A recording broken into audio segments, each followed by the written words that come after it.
भाविक भक्त गावातील संपूर्ण सहकार्यांच्या वतीनं असणारी ही कीर्तनरूपी सेवा या ठिकाणी संपन्न होत आहे। विठाला विठाला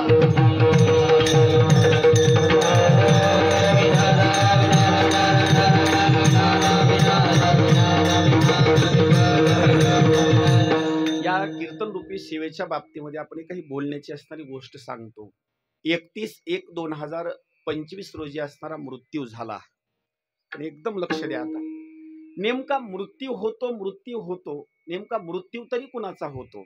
मृत्यू एक होत नाही। मृत्यूची अशी काही गोष्ट सांगितलेली आहे, दररोजच माणूस मरतो आणि दररोजच असणारा जिवंत होतो। तुम्हाला असं कसं काय? दररोज माणूस मरतो बरं का। रात्री जेवण केलं 8 वाजता आणि जेवण केल्याच्या नंतर माणसानं अंथरून टाकलं आणि झोपी गेला म्हणजे काय होतं? काही लोक म्हणतात रात्री 10 वाजता आम्ही तुमच्या घरी आलतो। तो माणूस बोलत बोलत म्हणतो, अहो 8 ला जेवण केलं मी आतरून टाकलो, जे झोपलो का नाही, तुम्ही कधी आलात हे मला कळालं नाही। याचा अर्थ असा होतो, माणूस झोपला की याचा अर्थ असा होतो तो माणूस मेला। देवानं जागृती दिली आणि देवानं जागृती दिली की माणूस असणारा उठला।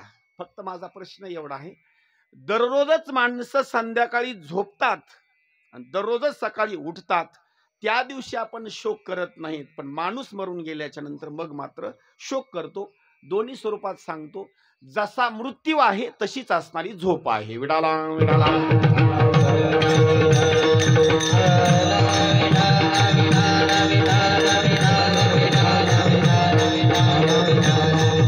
पण या शरीरामधलं नेमकं मरत तरी कोण?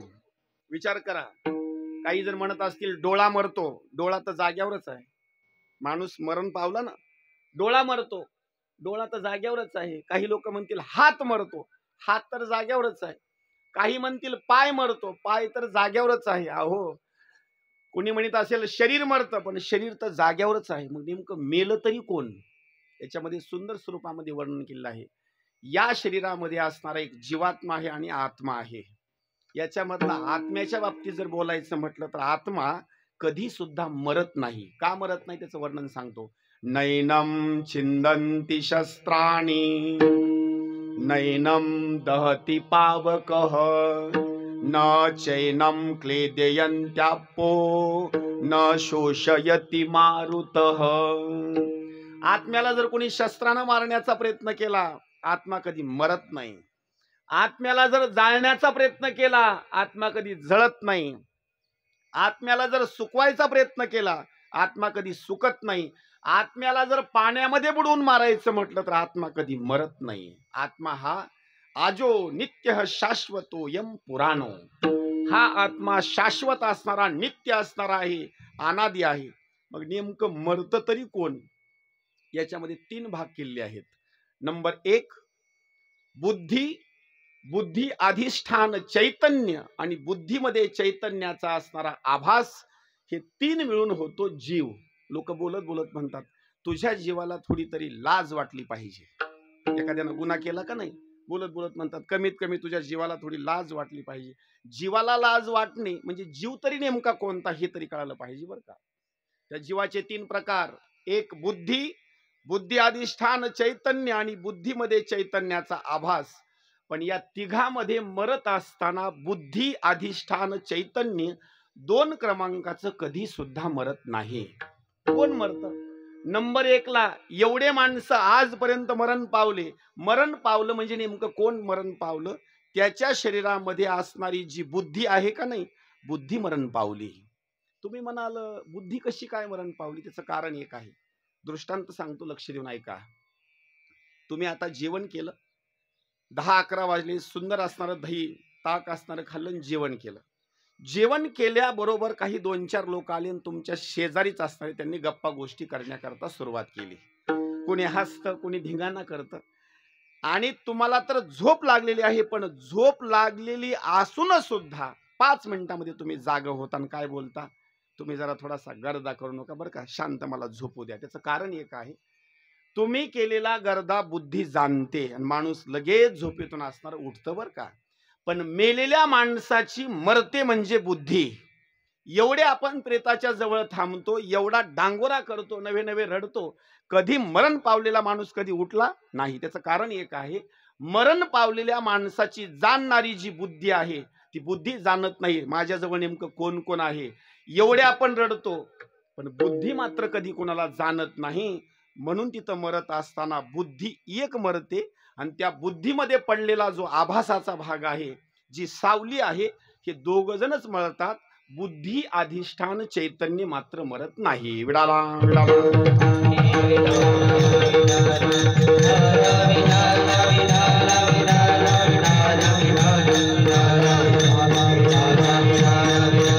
आणि इथं मरत असताना काही एक जण आतापर्यंत मरण पावलं नाही बरं का. भरपूर असणारी मरण पावले. आजा मेला पंजा मेला बाप मसना गेला.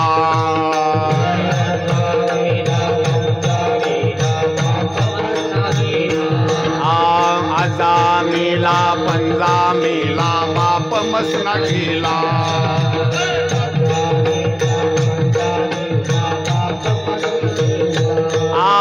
देखत देखत ना तू पंतू तोही तैसा झाला.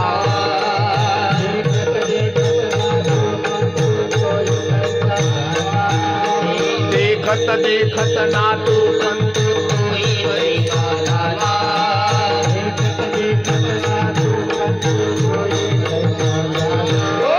उठा उठा जागा पाठी भय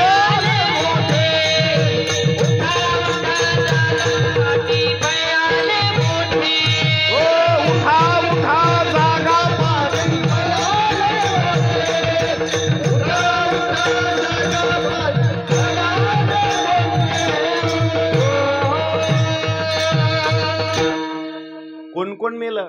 आजा मेला, पंजा मेला, बाप मसना गेला. देखत देखत नातू पंतू तोही तैसा झाला. थोडासा दृष्टांत सांगतो. आज ज्या मातोश्री करता आपण रडत आहेत का नाही, आपण शोक करत आहेत, लक्षात ठेवा, इथं काळानं त्यांच्यावर घाला घातला, पण काळानं त्यांच्यावर घाला घातल्याच्या नंतर आपण सगळेजण त्यांचा शोक करत आहोत. पण पुढे ऐका, शोक करत आहोत त्यांचा, पण आपल्या पाठीशी काळ येऊन थांबलेला आहे. ज्यांच्या करता रडत आहोत ना आपण, आपल्या करता सुद्धा काळ असणारा पाठीमागा आहे. उठा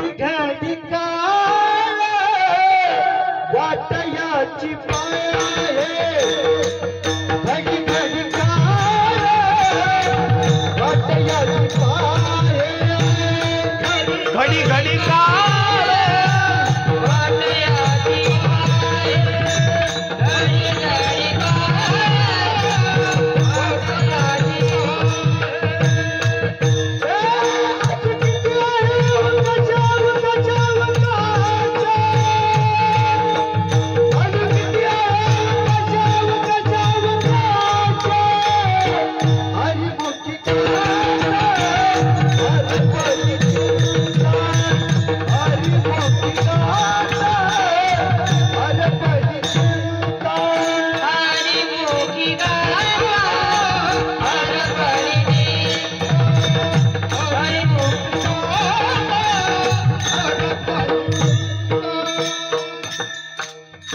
म्हणजे ज्यांच्या करता रडत आहोत त्यांच्या करता आपण रडत असताना काळ आपल्या पाठीमागे येऊन थांबलेला आहे. घडी घडी काळ वाट याची पाहे, आणि अजूनही किती आहे अवकाश. पण काही गोष्टी सांगितल्यात माऊलींनी. मरण तर सगळ्यालाच आहे. येथे नाही उरो आले अवतार, येरते पामर जीव किती. इथं देव जरी आला तरी देवाला सुद्धा असणार आयुष्य संपल्याच्या नंतर देवाला सुद्धा असणार थांबता येत नाही. लक्ष करा, त्रेतायुगामध्ये प्रभू श्रीरामचंद्रजीचं आयुष्य सांगितलेलं आहे फक्त 125 वर्षाचं. फक्त 125 वर्षापर्यंत थांबले. आपली सगळी पिशवी गुंडाळावी लागली, निघून जावं लागलं. मला सांगा, जिथं देवाला 125 वर्षापर्यंत थांबता येतं, आपण तर माणसं आहेत. आपलं 100 वर्षाचं आयुष्य देऊन सुद्धा आपल्याला थांबता येत नाही. दुसरा दृष्टांत, श्रीकृष्ण भगवंतांनी पृथ्वी तलावर आले, त्यांनी सुद्धा फक्त 125 वर्ष जीवन जगलं. त्यांना सुद्धा पृथ्वी तलावून असणारं निघून जावं लागलं. याच्या पुढे सांगतो, हे तर देव आहेत, पाठीमागं काही राक्षस होऊन गेले. त्या राक्षसाच्या बाबतीमध्ये काही जणांचं वर्णन केलं आहे. 1 अर्बुद 60 कोटी लेखा, 30 लक्ष 10 सहस्र लेखा, 700 नवमास मापा, आणि तया हिरण्यकश्यपा काय झाले. आयुष्य आहे का बरं का. पाठीमागे एक राक्षस होऊन गेला, त्या राक्षसाचं नाव सांगितलं जातं हिरण्यकशिपू, आणि त्या हिरण्यकशिपूचं आयुष्य सांगितलेलं आहे 1 अर्बुद. अर्बुद शब्दाचा अर्थ असा होतो 100 कोटीचा 1 अर्बुद. आपल्याला उन्हाळ्यामधलं टरबूज माहिती बरं का, हा अर्बुज नाही, पण त्या अर्बुजाचा अर्थ सांगितला. 1 कोटी म्हणजे 100 कोटीच्या बाबतीमध्ये वर्णन केलं आहे. 1 अर्बुद 60 कोटी देखा म्हणजे 100 कोटीचा असणारा 1 अर्बुद एवढं आयुष्य. त्याच्यानंतर 60 कोटी, 30 लक्ष, 10,000, 700 नवमास मापा. पण त्याच्या पुढे सुद्धा त्यानं प्रश्न विचारला ब्रह्मदेवाला, मला असं वाटतं की मला मरण येऊ नये. ब्रह्मदेवानं सांगितलं, बाबा एक दिवस जर या सृष्टीचा प्रलय जर झाला ना, मला सुद्धा माझा जिथून जन्म झाला का नाही, भगवान विष्णूची जी बेंबी आहे का नाही, त्या बेंबीमध्ये मला परत इथं विलीन व्हावं लागतं. जो माल माझ्या दुकानातच नाही तो माल तुला देऊन जमणार नाही बरं का. म्हणजे एक दिवस मला सुद्धा मरावं लागतं. सांगण्याचा भाग एक आहे, जर राक्षसासारखे हिरण्यकशिपूसारखे जर मरत असतील तर आपल्या जीवात्म्याचं कुठं नेमकं मांडायचं. आपलं आयुष्य तर 100 वर्षाचं आहे. नाथबाबांनी एका अभंगामध्ये वर्णन केलं आहे, 100 वर्षाची घेऊनी आला चिठ्ठी. सगळ्या जणांजवळ एक चिठ्ठी दिली देवानं, पण आपण कधी ती उघडली नाही बरं का.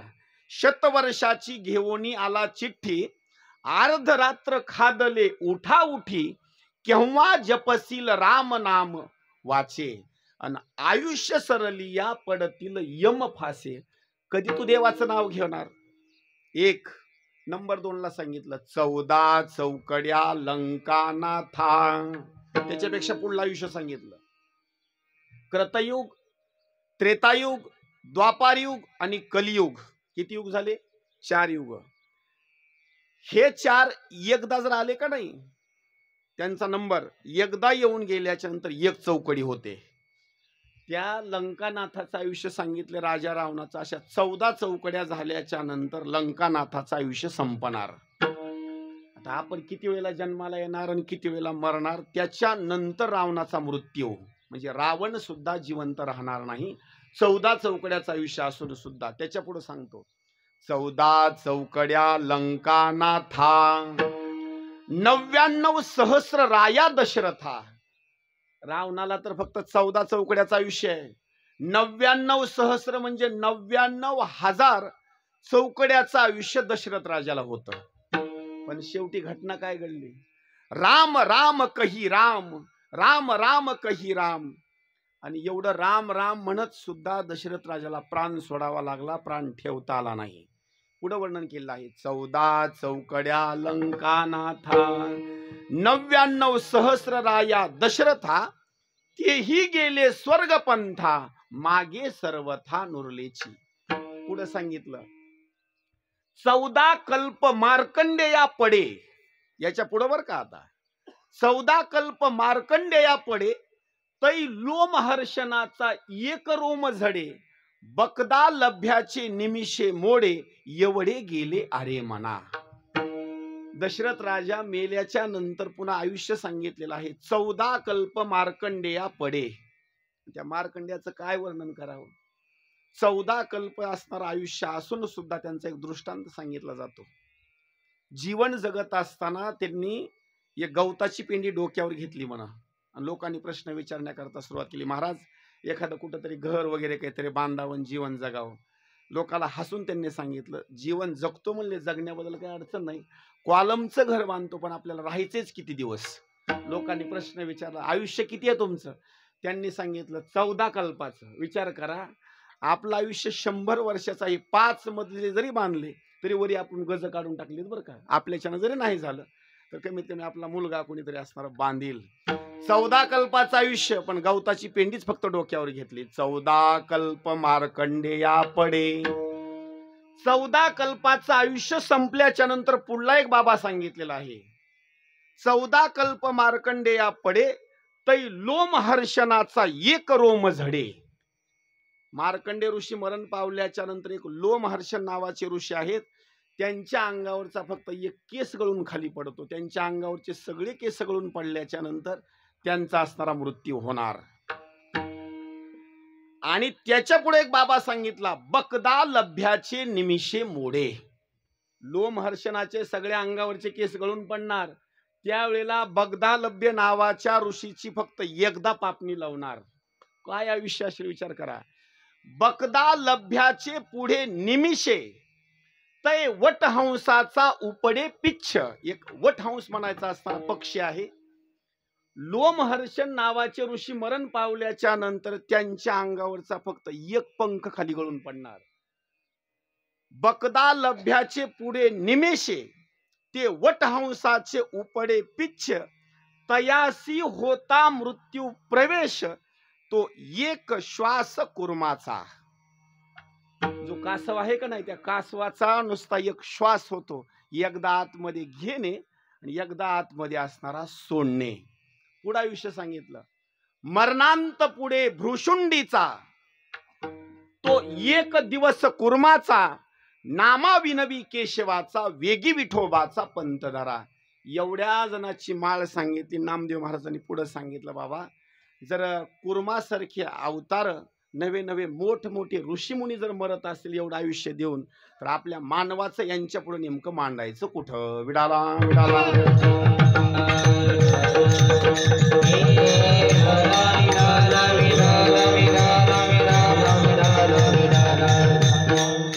आज मेले उद्या मरती मरती. आज मेले उद्या मरती. आज मेले उद्या मरती मरती. आज मेले उद्या मरती.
आज मेले उद्या मरती आणि मागे राहती तेही रडती. तुकोबराय सांगतात, बाबांनो आजचा दिवस उगवला, कुठं ना कुठं माणसं मात्र मरण पावलेली आहेत. बर, माणूस एखादा मरण पावला एवढे आपण आहोत, पण माणसाला जीव परत घेऊन यायचं जर म्हटलं तर एकामध्ये सुद्धा असणारी हिंमत नाही की जीव असणारा तो परत घेऊन यायचा. फक्त एक करणार, त्या माणसाच्या फक्त आठवणी काढणार आणि माणसं असणारी रडणार. पण वर्ण असं केलं आहे, रडती पडती तेही वेगी मरती. पण रडणारे सुद्धा एक दिवस जिवंत राहणार नाहीत, रडणारे सुद्धा एक दिवस मरणार आहेत. परी नाम न घाती भुली भ्रमे. इथे एक वर्णन केलेलं आहे. मरण तर सगळ्यालाच आहे, पण मरण सगळ्याला असून सुद्धा इतर जीवजंतूच्या बाबतीमध्ये काही क्रिया सांगितलेली नाही. पहा, हत्ती मरण पावतो, इतर जीवजंतू मरण पावतात, पशु पक्षी मरण पावतात, पण त्याचा कधी गंगा पूजन नाही, नंबर 2, त्याचं कधी वर्ष श्राद्ध नाही ना त्याची कधी असणारी पुण्यतिथी नाही. पण एक सांगतो, त्यांची सुद्धा आहे, नाही असं नाही बरं का, त्यांची सुद्धा आहे, पण त्यांचे तसे कार्य पाहिजे त्याच वेळेला त्यांचा कार्यक्रम होतो. असे काही दुसरे आहेत त्यांचं कार्यच व्यवस्थित नाही, म्हणून त्यांचा असणारा त्या पशुपक्षाचा असणारा विधी मात्र होत नाही. त्यांचे कार्य जर श्रेष्ठ असतील तर त्यांचा सुद्धा विधी होतो. याच्याकरता दृष्टांत सांगायचं म्हटलं तर तुम्ही जाणकार मंडळी आहेत. पक्षाच्या बाबतीमध्ये जर सांगायचं म्हटलं तर पक्षाचा सुद्धा विधी होतो, होत नाही असं नाही, पण पक्षाचं कार्य सुद्धा तसं पाहिजे त्यावेळेला त्याचा विधी होतो. याच्याकरता दृष्टांत, जटायूनं कार्य तसं केलं आणि कार्य तसं केल्याच्या नंतर जटायूचा सुद्धा विधी केला माझ्या प्रभू श्रीरामचंद्रजींनी. स्वतःच्या वडिलाच्या मातीला थांबले नाहीत, पण जटायूच्या मात्र मातीला थांबले, नवे नवे पाणी सुद्धा पाजवलं आणि 10 दिवसाचा असणारा संपूर्ण विधी तिथं केला. नंबर 1 ला पक्षी. नंबर 2 ना पशुच्या बाबतीत जर बोलायचं म्हटलं तर पशुचा संबंध आला माझ्या माऊलीच्या स्वरूपाच्या सोबत. रेड्या मुखी वेद बोलविला. आजपर्यंत दृष्टांतामध्ये सांगतो, तुमच्याही परिसरात रेडे जन्मतात, आनंद होतो का दुःख होतं? काय आनंदच होत असेल ना. रेडा जन्मल्यास कुणी कुणाला सांगत सुद्धा नाही. सांगतं का कोणी? अजिबात सांगत नाही. त्याच्याकरता ठरलेलं आहे बरं का, त्यानं जिवंतच राहू नये असं घरचे सगळे लोक नवस करीतात बरं का. त्याला दूध कधी पिऊ देणार नाही असे तर काही पट्टे बहादर आहे. जन्मलं की त्याच्याकरता खड्डा बरं का, डायरेक्ट. विचार करा, एवढे हे मरण पावतात, त्याचं काही कुणाला वाटत नाही. पण ज्या रेड्याचा संबंध माऊलीच्या स्वरूपामध्ये सोबत आला, आज त्या रेड्याची सुद्धा समाधी आळेफट्याच्या ठिकाणी आहे आणि त्याचा सुद्धा असणारी समाधीचा सोहळा असणारा थाटामाटामध्ये होतो. त्याला कार्य सांगितलेलं आहे. कार्य पक्षाचंही असावं आणि कार्य पशुचंही असावं, त्याची सुद्धा असणारी संपूर्ण विधी आणि क्रिया मात्र होते. इथं गोष्ट सांगितलेली आहे. त्यांचे कार्यक्रम होत असताना भगवंताच्या सोबत संताच्या सोबत संबंध आला म्हणून कार्य झाले. पण आता दुसरे पशु पक्षी आहेत रस्त्यावर पण पाहतो आपण म्हणत असलेले, त्यांचा मात्र विधी मात्र सांगितलेला नाही. पण इथं सांगितलेलं आहे, देवाला जाणणारी जर जात कोणती असेल तर एक देव सांगायची म्हटलं तर मनुष्य जात, बस. दुसरं मात्र देवाला कोणी जाणू शकत नाही. इथं सांगितलेलं आहे माणसाच्या स्वरूपामध्ये मात्र माणसाचे काही विधी सांगितलेले आहेत. एकदा जर माणूस मरण पावला ना, मरण पावल्याच्या नंतर त्याचा गंगा पूजनाचा कार्यक्रम, नंबर 2 वर्ष श्राद्ध आणि नंबर 3 असणारा पुण्यस्मरणाचा कार्यक्रम. विडाला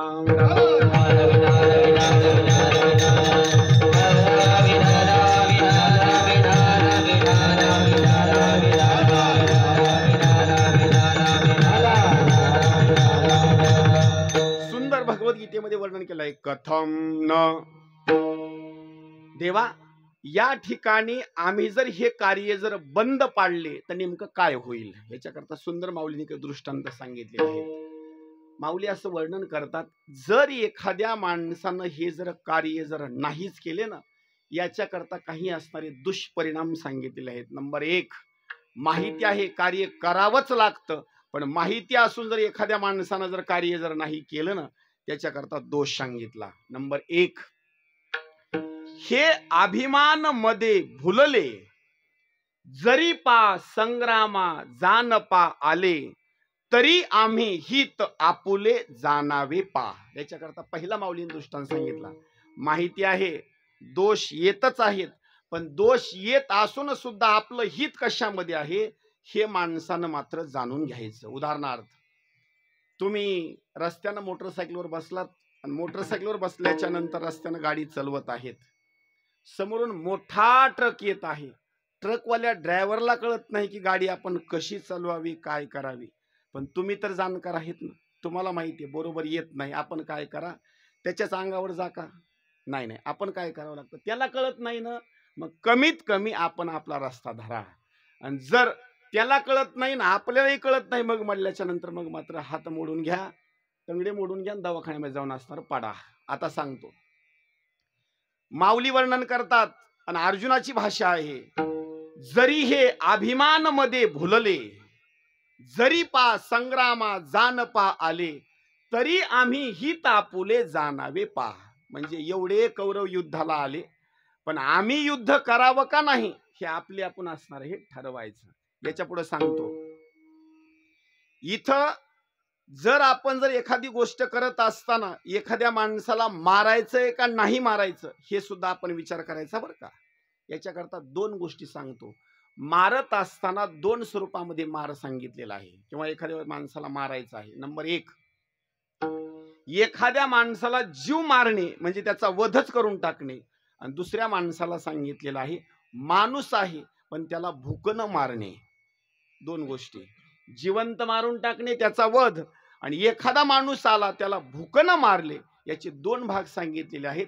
माणूस मरण पावल्याच्या नंतर त्यांच्या प्रीत्यर्थ दान धर्म करणे म्हणजे त्याला अन्नदान खाऊ घालणे, ही असणारी सुंदर स्वरूपामध्ये भूमिका. विठाला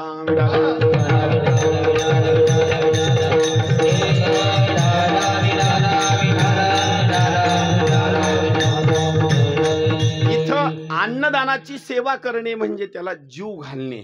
एक पुढे माऊली वर्णन करतात, हा मार्गी चालता, एखाद्या मार्गाने आपण चाललो आणि मार्गाने चालत असताना पुढा सिंह झाला अवचिता, तो तव मार्ग चुकविता लाभू आधी.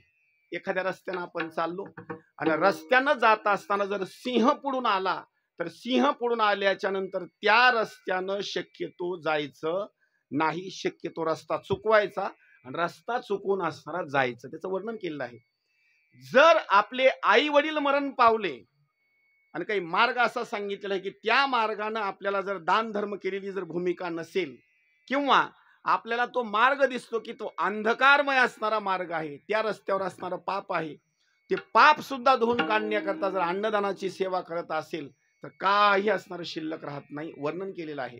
अन्नदानाची भूमिका म्हणजे सगळ्यात मोठी असणारी सांगितली. आणि इथं हे जाणून सुद्धा जर कोणी अन्नदान करत नसेल तर त्याचा सुद्धा असणारा पुढे वध सांगितलेला आहे. का सिंह जर समोर आला तर तो सिंह सुद्धा माणसाला जिवंत ठेवत नाही. पुढे सांगितलं, एखाद्या ठिकाणी अग्नी लागला आणि अग्नी लागल्याच्या नंतर अग्नी लागून जर माणूस तिथून पळून जात नाही तर अग्नी सुद्धा त्या माणसाला कधी माफ करत नाही. अग्नी येतून त्या माणसाचं असणारं ज्वलन करून टाकतो आणि त्याचा सुद्धा असणारा वध करून टाकतो. म्हणून काही दुष्परिणाम जर आपल्या घरामध्ये येत असतील त्यांना बाजूला जर सारायचं असेल तर एक म्हणजे क्रियाकर्म करत असताना गंगापूजन, वर्ष श्राद्ध आणि पुण्यतिथी करायची.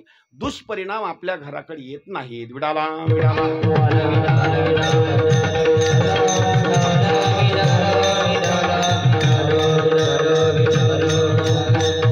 आणि गंगापूजनाच्या दिवशी म्हणजे आपण जो माळ चढवण्याचा असणारा कार्यक्रम म्हणतो, याचे दोन परिणाम आहेत. काही वेळेला आपण 1 महिन्याला कार्यक्रम करतो, त्याच्या कधी अगोदर करतो, किंवा काही ठिकाणी आपण 13 दिवसाला कार्यक्रम करतो.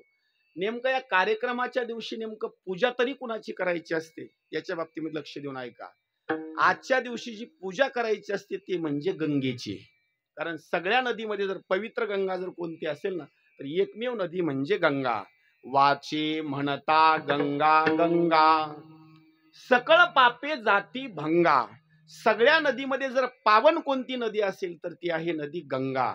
माणूस मरण पावल्याच्या नंतर प्रार्थना जर कोणत्या नदीची करायची असेल तर ती म्हणजे गंगेची. का? त्याचं कारण एक आहे, एवढ्या नद्या आहेत पण एवढ्या नद्या असून सुद्धा नदीचा उगम जे झालेला आहे तो इतर वेगवेगळ्या ठिकाणाहून झालेला आहे, पण एकमेव अशी गंगा आहे. त्या गंगेचा उगम मात्र भगवंताच्या चरणकमलापासून झालेला आहे. काकड आरतीमध्ये असताना पूजेच्या ओळीमध्ये आपण एक प्रमाण म्हणतो, उपमा द्यावी कवने अंगा,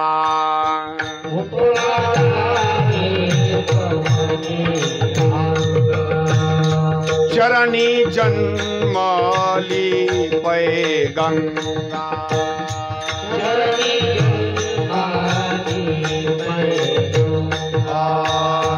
16 सहस्र रामा,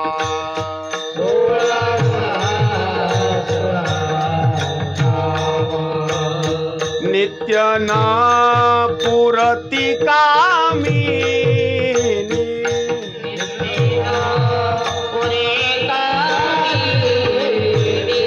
नित्य न पुरती कामी,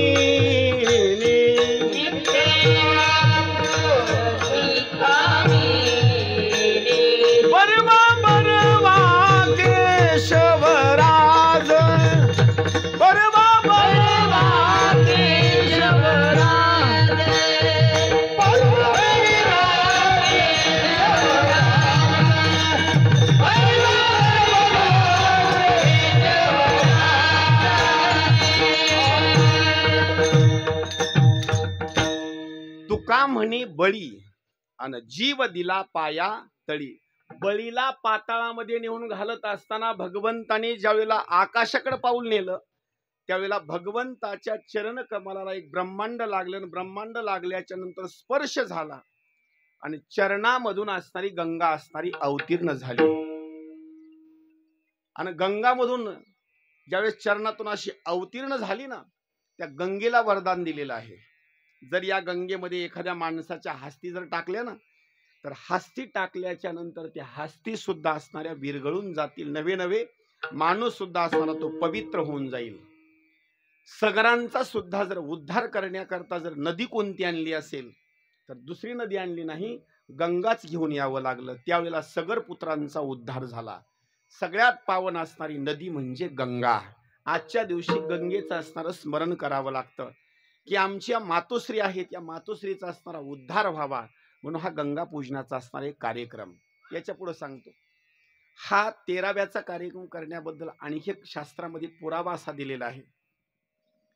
माणसाचा मृत्यू झाल्यापासून 13 दिवसापर्यंत असणारा जो जीवात्मा आहे का नाही, आपल्या घराच्या जवळ येतो त्या चौकटीच्या ठिकाणी असणारा तो 13 दिवसापर्यंत थांबतो.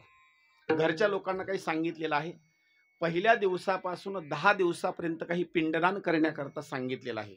हा विषय मी ज्या ज्या ठिकाणी गंगा पूजनाचा कार्यक्रम असेल त्या ठिकाणी मी आवर्जून विषय सांगतो. त्याचं कारण एक आहे, जो कार्यक्रम दिलेला आहे नवीन माणसाला कळण्याकरता तो विषय सांगणं फार गरजेचं आहे. त्याचं कारण एक आहे, हा जो विधी आपण करतो दररोजचा विधी कुणाच्या सुद्धा हाताने हा विधी घडत नाही. का घडत नाही त्याचं कारण एक सांगतो.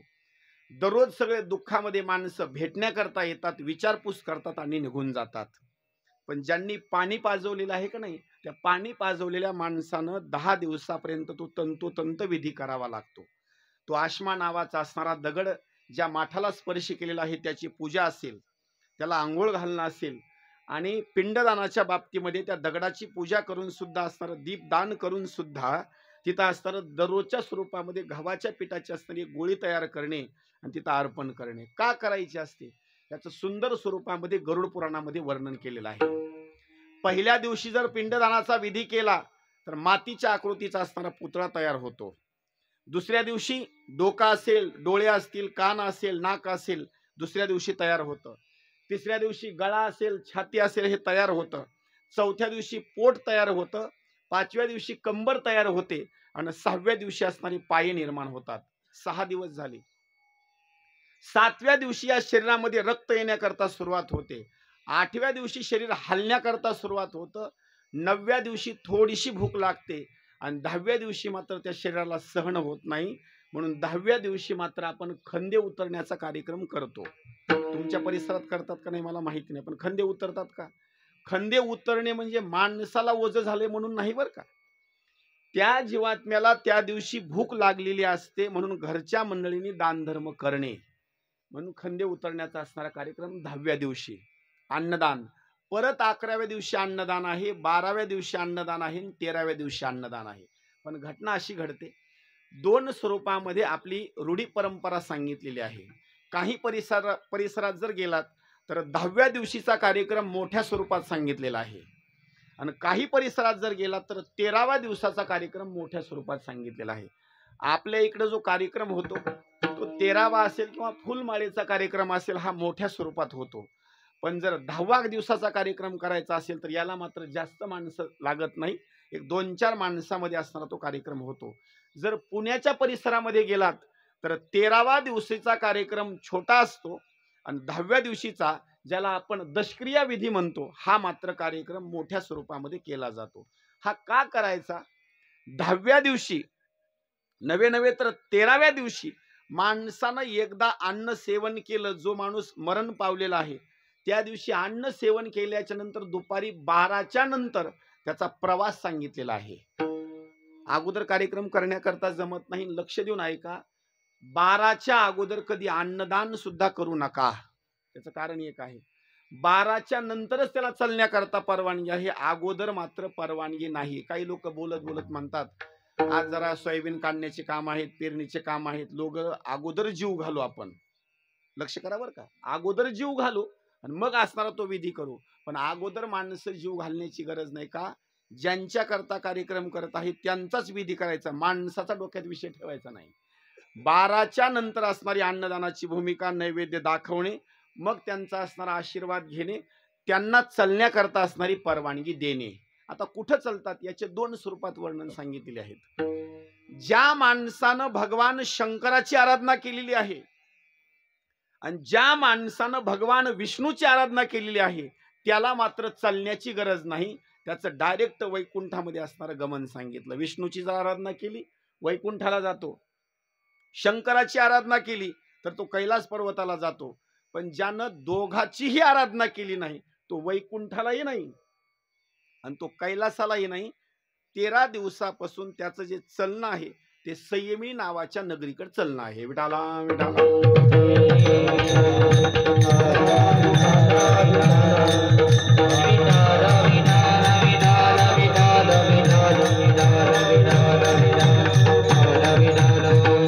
हा जो कार्यक्रम करायचा आहे याचं वर्णन सांगितलेलं आहे. आपण पाप करतो का पुण्य करतो याला सुद्धा काही माहिती नाही बरं का आपल्याला. फक्त कसं आहे, कर्म करायचं म्हणून करायचं आहे. काही असे भाग सांगितलेले आहेत. काही लोक बोलत बोलत म्हणतात आयुष्यभर त्यांनी टाळं वाजवले हो, पण भजन ती ओंगळ वांगणी नरका जाणे चुके ना.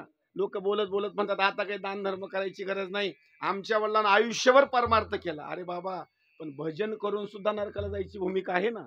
मग याच्याकरता सांगितलेलं आहे आपण केलेलं काम पुण्याचं आहे का पापाचं आहे हे मात्र आपल्याला माहित नाही. याला दृष्टांत जर सांगायचं म्हटलं, एखादा विद्यार्थी परीक्षेला जातो आणि त्याच्या खाली 4 पर्याय दिलेले असतात आणि वर एक प्रश्न दिलेला असतो.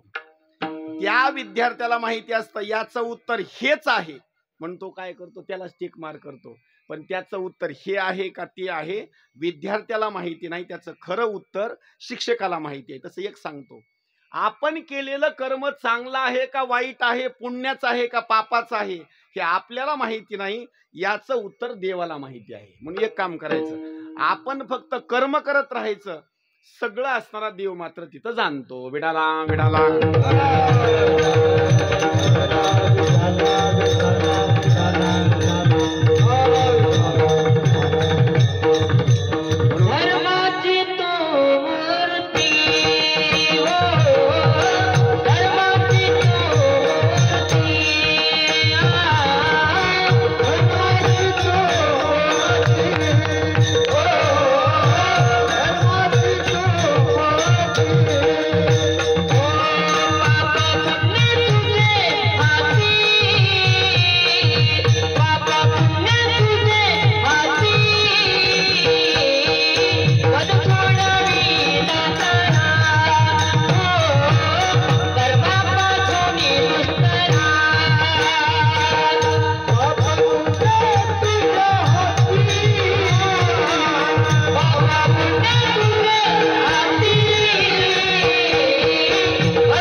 थोडासा विषय साईडला घेतो. धर्माची तू मूर्ती. आपण काय करतो आपल्याला माहिती नाही बरं का. आपण पाप पुण्य तुझे हाती. एक आपण हरिपाठामध्ये पहिलाच असणारा अभंग आहे आणि त्याचं शेवटचं चरण असं आहे, ज्ञानदेव म्हणे व्यासाची या खुना आणि द्वारकेचा राणा पांडवा घरी. याचा दृष्टांत असा आहे, सगळ्यात पावन जर कोण असतील तर ज्यांच्या घरी साक्षात श्रीकृष्ण आले काम करू लागली एवढे पांडव पावन. आता माझा प्रश्न आहे बरं का, जर पांडव जर पावन असतील तर त्यांचे वडील पावन असतील का नसतील? लक्षात घ्या बरं का. जर पांडव जर एवढे पावन असतील तर वडील पावन असतील का नसतील? व 2 मिनिटाकरता आहेत म्हणा बरं का, 2 मिनिटाकरता आहेत म्हणा. पण एवढे पांडव श्रेष्ठ, पण पांडव श्रेष्ठ असून सुद्धा जो पंडू राजा आहे मरण पावल्याच्या नंतर वैकुंठालाही गेला नाही, लक्ष करा बरं का, आणि कैलासालाही गेला नाही. जो गेला तो संयमी नावाच्या नगरीला म्हणजे यमाच्याच दरबारामध्ये. पण घटना अशी घडली, यमाला माहिती होतं माझा देव ज्यांच्या घरी राबतो यांचे वडील आपल्याकडे आलेले आहेत, यांना मारहाण करू नये बरं का. तिथं सुद्धा दलाली चलते बरं का. लक्षात घ्या, तिथं सुद्धा वशिका चलतो. म्हणून त्यांना मारहाण केली नाही, काही नाही, काही नाही. उलट देव माझ्यावर रागवेल म्हणून त्यांना बसण्याकरता जागा सुद्धा अशी दिली. जिथं यम बसतो त्यांच्या साईडला जे मंत्रिमंडळ आहे का नाही, त्या मंत्रिमंडळाच्या शेजारी त्यांना एक खुर्ची टाकली आणि त्या पंडूराजाला बसू दिलं तिथं. पण मारहाण नाही किंवा काही नाही. पण घटना अशी व्हायची दररोजची, मेलेले माणसं सगळे तिथं यायचे. कुठं? त्या दरबारामध्ये. आणि त्यांनी असणारी जीव काकलुतीला यायचा आणि यांनी मारहाण करायची. पंडूराजा त्या खुर्चीवर बसायचा आणि आलेली जी मरण पावलेली माणसं आहेत त्यांनी डोळ्यानं बघायचं किती मारतात, काय करतात. त्यांना ते सहनच होईना. 1 आणि 2 दिवसापर्यंत नाही, भरपूर कालावधी निघून गेला. एक दिवस नारदजी तिथं आले.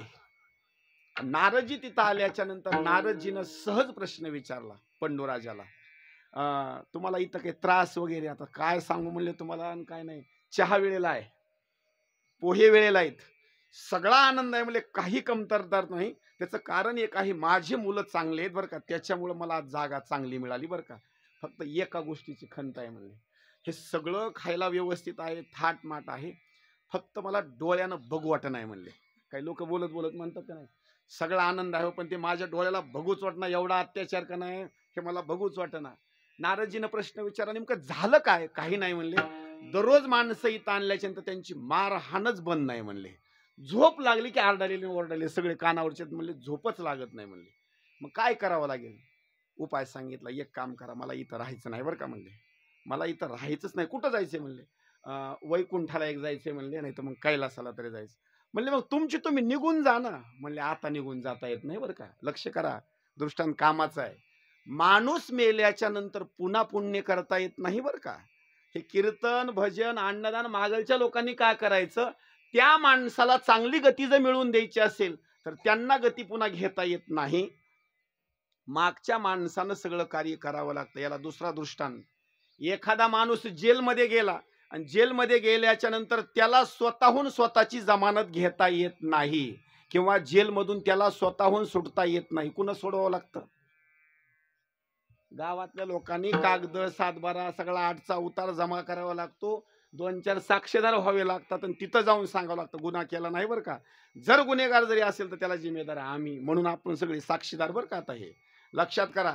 तिथं सांगितलं, दुसरा तिसरा काही भाग नाही, मला वैकुंठाला जायचंय. मग काय करावं? काही नाही, माझ्या मुलांना एवढं सांगा, राजसूय म्हणायचा असणारा यज्ञ करा.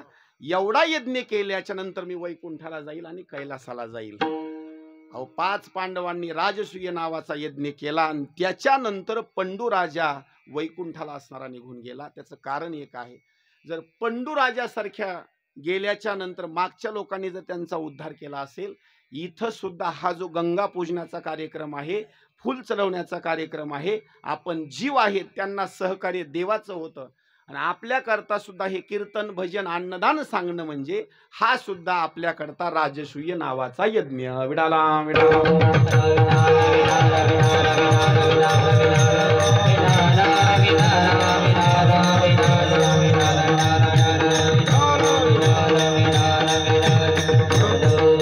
या ठिकाणी या मातोश्रीचा सुद्धा असताना उद्धार व्हावा म्हणून संपूर्ण मित्र परिवारातर्फे, घरच्या असणाऱ्या मंडळीतर्फे, पाहुणे मंडळीतर्फे सगळ्याच्या सहकार्यामधून हा राजसूय यज्ञाचं असणारं आयोजन आणि मातोश्रीचा उद्धार व्हावा म्हणून कीर्तन रूपी सेवा आणि अन्नदानाचा असणारा कार्यक्रम म्हणून इथं सुद्धा जो अभंग निवडलेला आहे, मातेचंच काहीतरी वर्णन व्हावं म्हणून असणारा हा अभंग निवडलेला आहे. तुकोबारायांना प्रश्न विचारला, सांगा लेकराचं जीवन घडवत असताना जाणत असताना नेमकं कोण जाणते? तुकोबारायांनी जे उत्तर दिलं, अभंगाचं पहिलं चरण.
कुमारी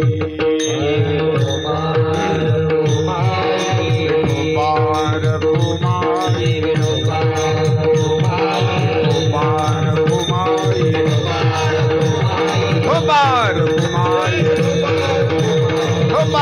कुमारी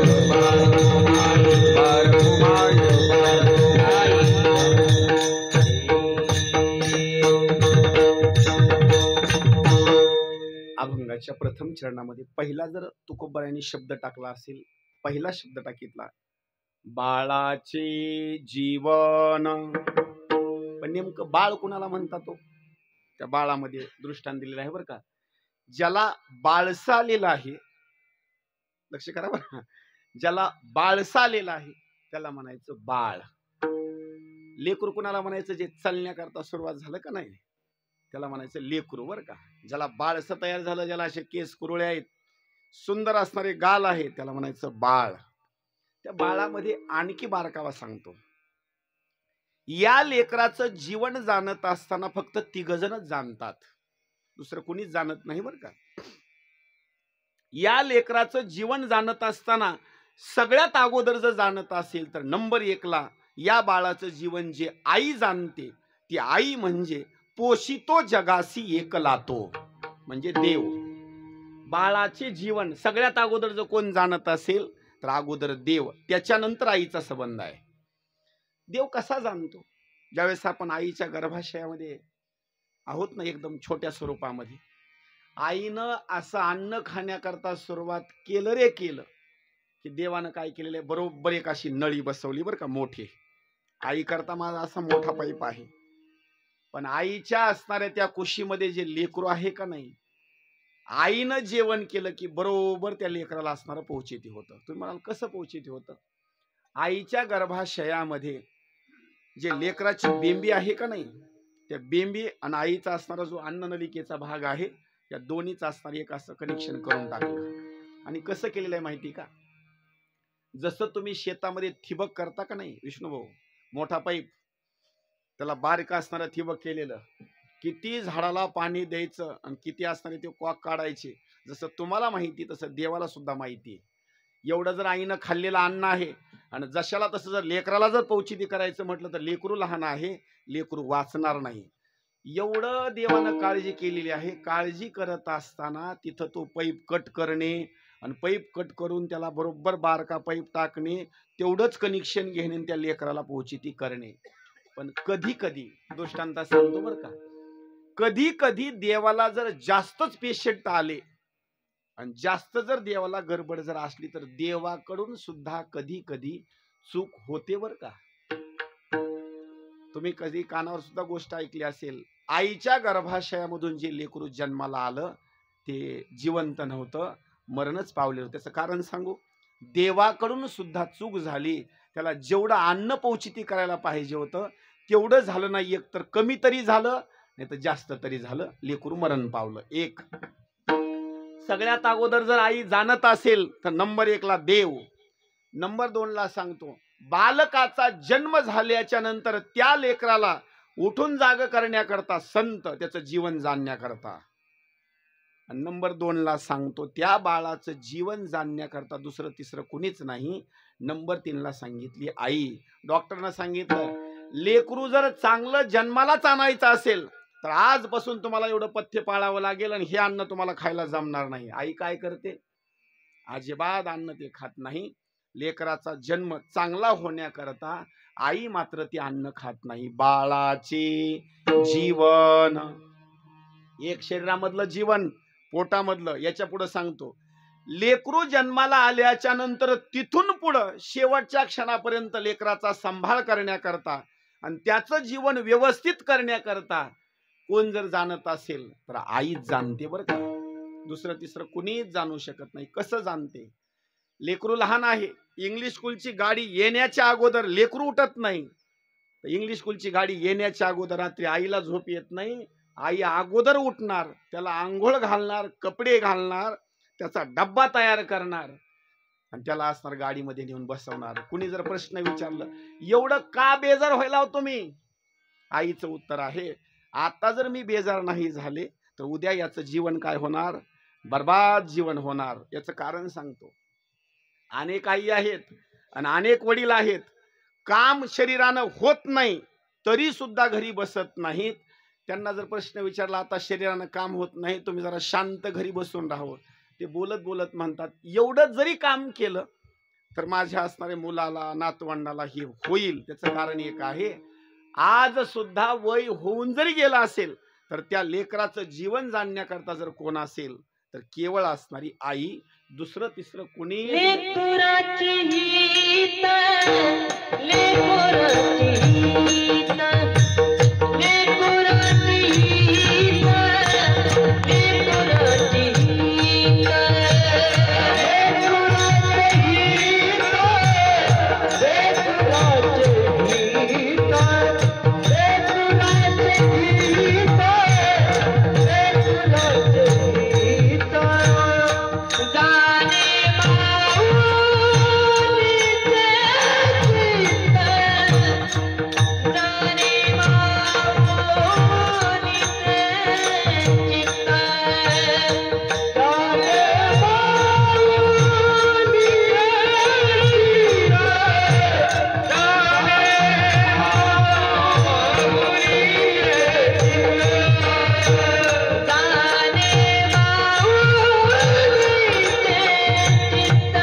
आई जे लेकराचं जीवन जाणते ना, याच्यामध्ये काय बोलावं. आईच्या पोटी जर राक्षस जरी जन्माला आले ना, आई म्हणजे आई, त्याच्या आईमध्ये बदल नाही. याच्याकरता दोन दृष्टांत. दितीच्या पोटी साधारण देव जन्माला आले नाही, तर दितीच्या पोटी जन्माला आले राक्षस.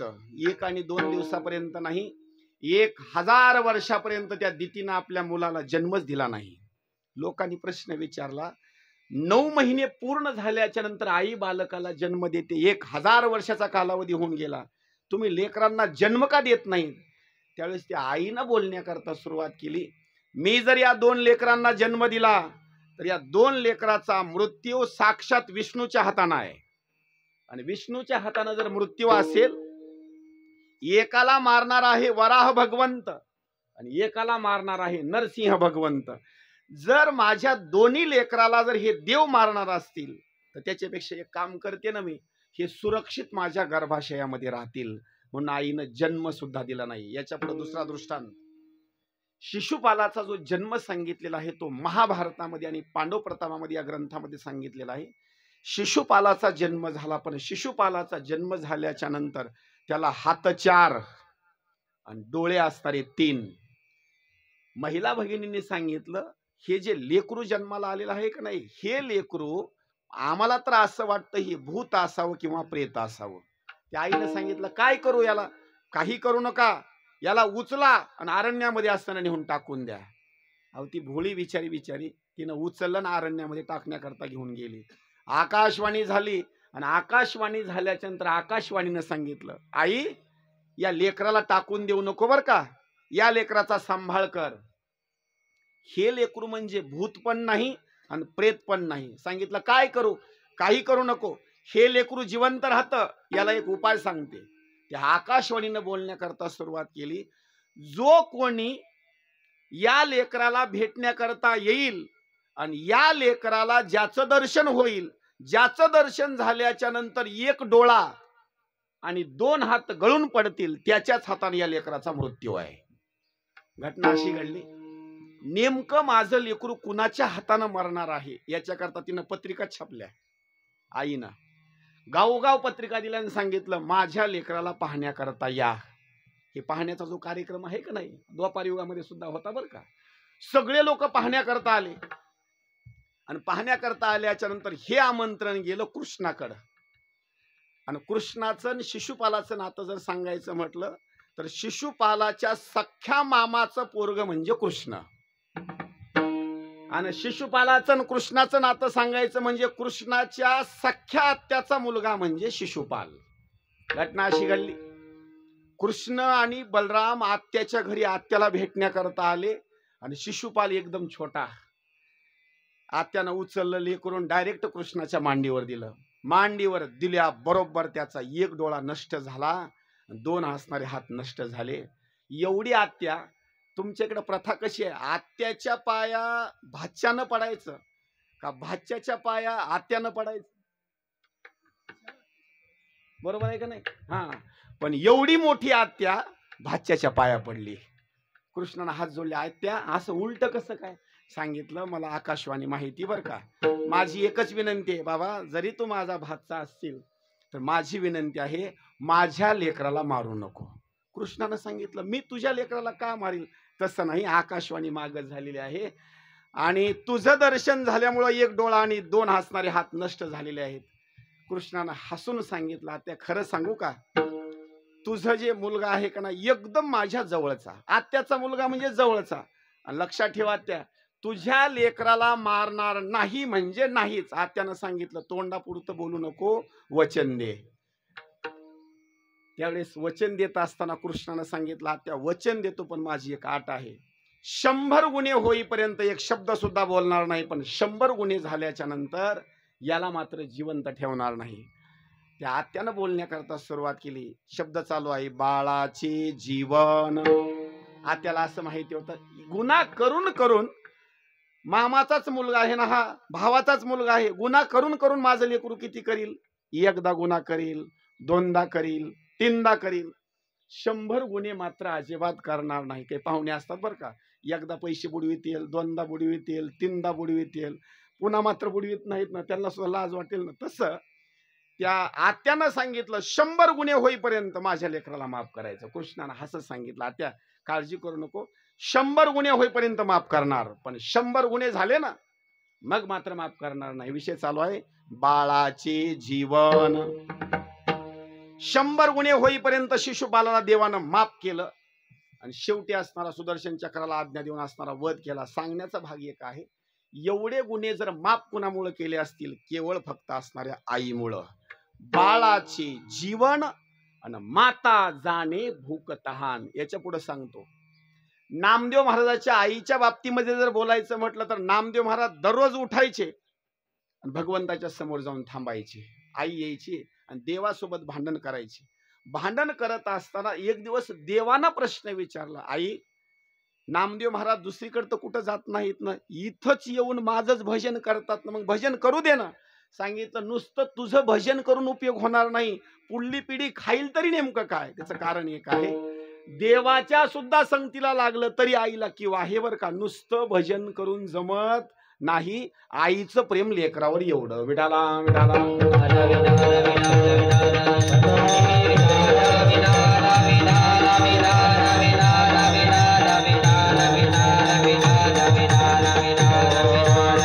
कोपराय पुढे बोलतात, बाळाचे जीवन माता जाणे भूक तहान, माता जाणे भूक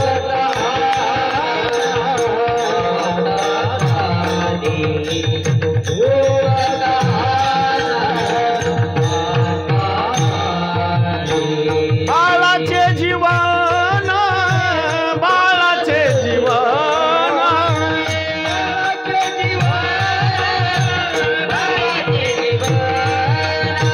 बाळाचे जीवन, बाळाचे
दृष्टांत आपल्या डोळ्याच्या समोर असणारा मांडण्याकरता सुरुवात करतो. तुम्ही शेतकरी माणसं आहेत.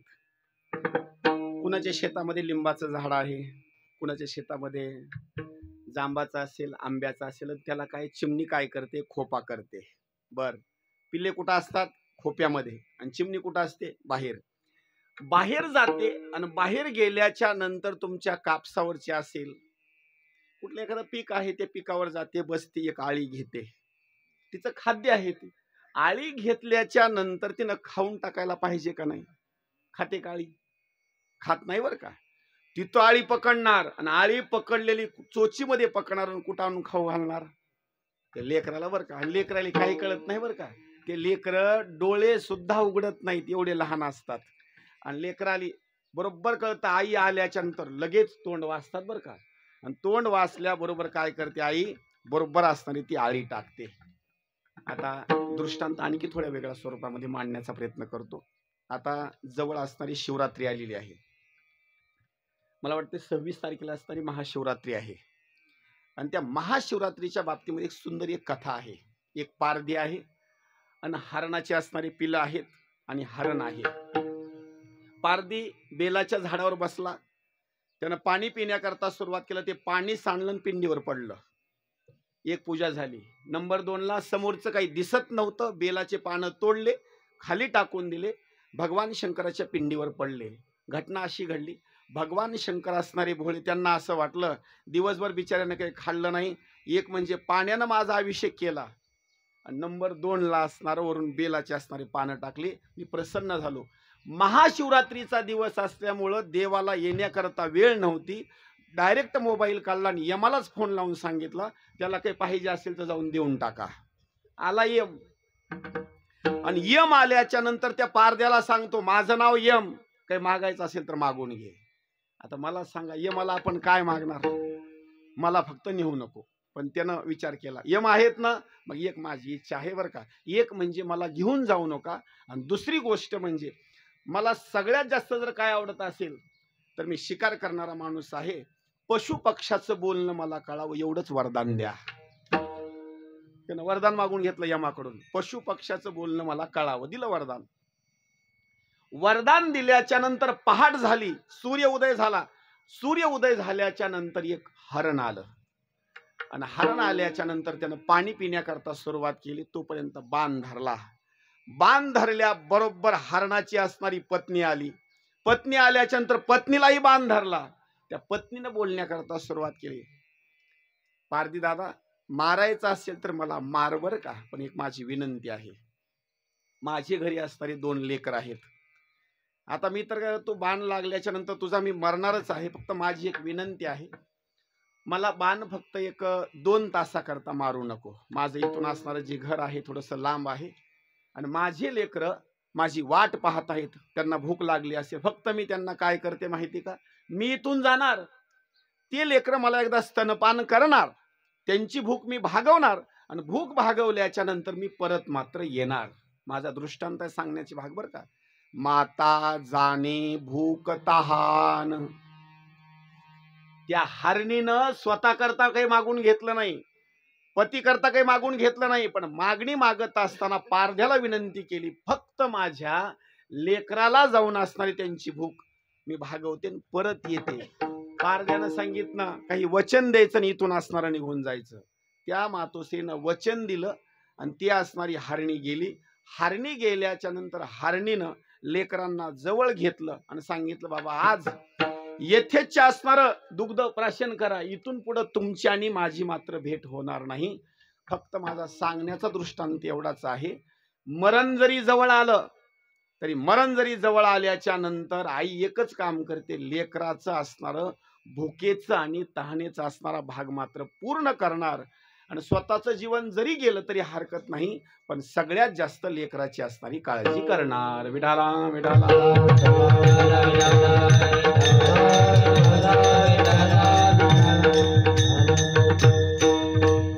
इथं या मातोश्रीच्या बाबतीमध्ये 2 असणारे सुपुत्र आहेत, आणि खरं सांगतो बरं का, यांची काळजी घेण्याकरता आज आपण सगळे मंडळी आहेत.